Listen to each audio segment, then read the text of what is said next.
అందరికీ నమస్కారం అండి. అందరూ ఎలా ఉన్నారు? మనం అందరం బాగుండాలని కోరుకుంటూ మన లైఫ్ టైల్స్కి స్వాగతం చెబుదాం. ఈరోజు మన కథ నలుగురు మిత్రుల నగర ప్రయాణం. ఒకరోజు ఒక కోడిపుంజు మేత కోసం తిరుగుతూ ఉంటే దానికి ఒక కెంపు రంగు ముత్యం దొరికింది. ఎప్పుడో ఎవరో పారేసుకున్న ముత్యం అది. దాన్ని చూడగానే కోడిపుంజుకి ఒక మంచి ఆలోచన వచ్చింది. దానికి ఎన్నో రోజుల నుంచి బఠానీలు తినాలని కోరిక. పట్నం వెళ్ళి ఈ ముత్యాన్ని అమ్మితే బోలెడన్ని బఠానీలు వస్తాయి అనుకుంటూ వెంటనే పట్నం బయలుదేరింది. వెళ్తున్న దారిలో దానికి ఒక నాగుపాము ఎదురయ్యింది. పట్నం చూడాలని నాకు ఏనాటి నుంచో కోరికగా ఉండేది. నేను కూడా నీతో పాటే వస్తాను అంది కోడిపుంజుతో. ఓ, దానికేం, కానీ నా బఠానీల్లో వాటా మాత్రం అడగకూడదు అంది కోడిపుంజు. నాగుపాము సరే అంది. అవి రెండూ వెళ్తూ ఉంటే దారిలో వాటికి ఒక కోతి కనిపించింది. అది తనకు కూడా పట్నం చూడాలని ఉందని, తను కూడా వస్తానని చెప్పింది. తన బఠానీల్లో భాగం నేను కోరను అన్న నిబంధనతోనే కోడిపుంజు ఒప్పుకుంది. కొంత దూరం వెళ్ళాక వాటికి ఒక ఆవు కనిపించింది. నాకు కూడా పట్నం చూడాలని ఉంది, నేను వస్తాను అంది ఆవు. అలాగే నా బఠానీల్లో వాటా అడగకూడదు అంటూ కోడిపుంజు దాన్ని కూడా తమ జట్టులో చేర్చుకుంది. పాముని, కోతిని, ఆవుని తనతో పాటు తీసుకెళ్ళటానికి ఒప్పుకుందన్న మాటే కానీ మనసులో మాత్రం ఎందుకు తీసుకెళ్తున్నానా అని దిగులు పడుతూ ఉంది కోడిపుంజు. అవి మూడు కూడా తనకంటే ఎన్నో రెట్లు బలమైనవి. తీరా బఠానీలు కొన్న తర్వాత అవి తన నుంచి లాగేసుకుంటాయేమో అని భయం పట్టుకుంది కోడిపుంజుకి. ఓ 3-4 గంటల ప్రయాణం తర్వాత 4 కలిసి పట్నం చేరుకున్నాయి. ఆవు కొమ్ములను చుట్టుకొని నాగుపాము కూర్చుంది. ఆవు వీపు మీద కోతి, నెత్తి మీద కోడి కూర్చున్నాయి.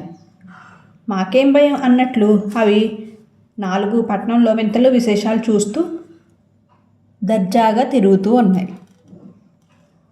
ఆ నగరంలో ఉన్న మనుషులు ఆవుని గోమాతగా భావించి పూజించేవారు. నాగుపామును నాగదేవతగా భావించి ఆరాధిస్తారు. ఇక కోతిని చూస్తే సాక్షాత్తు ఆంజనేయ స్వామిని చూసినట్లుగా పులకరించిపోతారు.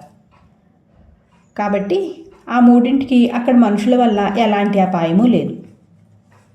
ఎటొచ్చి కోడి విషయంలో అక్కడ మనుషులకు ఎలాంటి నమ్మకాలు లేవు. పైగా లావుగా నిగనిగలాడుతూ కోడి కనిపిస్తే చాలు దాన్ని కోసుకు తినే వరకు వాళ్ళకి నిద్ర పట్టదు. ఈ విషయం కోడిపుంజుకే కాకుండా దాని మిత్రులకు కూడా తెలియదు. బజార్లోకి రాగానే ఆ ఊరి జనం ఆవుకి రొట్టెలు, మిఠాయిలు పెట్టారు. గిన్నెలో పాలు పోసి పాముకు పెట్టారు. కోతికి కూడా రకరకాల పళ్ళు, కొబ్బరుండలు సమర్పించుకున్నారు. అవి మూడు కూడా తమకు జనం పెట్టిన పదార్థాలు తింటూ ఉండగా కోడిపుంజు దగ్గరలో ఉన్న ఒక దుకాణం దగ్గరికి వెళ్ళింది. తన ముక్కుతో పట్టుకొచ్చిన ముత్యాన్ని దుకాణందారికి ముందు చూపించి బఠానీలు చూపిస్తూ కొకరొక్కో అని తన భాషలో చెప్పింది. కోడిపుంజు ఏమంటుందో దుకాణందారుడికి అర్థం కాలేదు. కానీ ఆ దుకాణందారికి కోడి మాంసం అంటే చాలా ఇష్టం. అందుకే ఒడుపుగా కోడిని పట్టుకుని అప్పటికప్పుడే దాన్ని చంపి వండించుకుని తినేద్దామని ఇంట్లోకి వెళ్ళాడు. ప్రమాదాన్ని కనిపెట్టిన కోడిపుంజు గట్టిగా అరిచింది. తినటంలో మునిగిపోయి ఉన్న తమ మిత్రుడి సంగతి పట్టించుకోకుండా ఉన్నాయి ఆవు, పాము, కోతి. తుల్లిపడి దుకాణం వైపు ఒకసారి పరిగెత్తుకొచ్చాయి. సరిగ్గా దుకాణందారుడు కోడి తలను నరికేద్దాం అనుకుంటున్న క్షణంలోనే కోతి కిచకిచ అరుస్తూ ఆ దుకాణందారుడి మీదకి దూకింది. అతని చేతిలో కత్తి అమాంతం జారిపోయింది. ఈ సంఘటనకు బిత్తరపోయిన దుకాణందారుడు కోతిని కొట్టడం కోసం కర్ర తేవాలని పరిగెట్టాడు. కానీ అక్కడ నాగుపాము తన పడగ విప్పి బుస్సుమని బెదిరించింది. ఓరి దేవుడోయ్ అనుకుంటూ వాడు బయటికి పరిగెత్తబోయాడు. కానీ తలుపు దగ్గర తన పదునైన కొమ్ములను చూపిస్తూ పొడుస్తానన్నట్లుగా ఆవు నిలబడింది.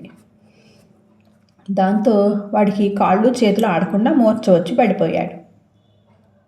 ఆవు, పాము, కోతి కలిసి బెంబేలెత్తిపోయి ఉన్న కోడిపుంజని ఆ దుకాణంలోంచి బఠానీల్ని కూడా తీసుకుని తిరిగి ప్రయాణమయ్యాయి.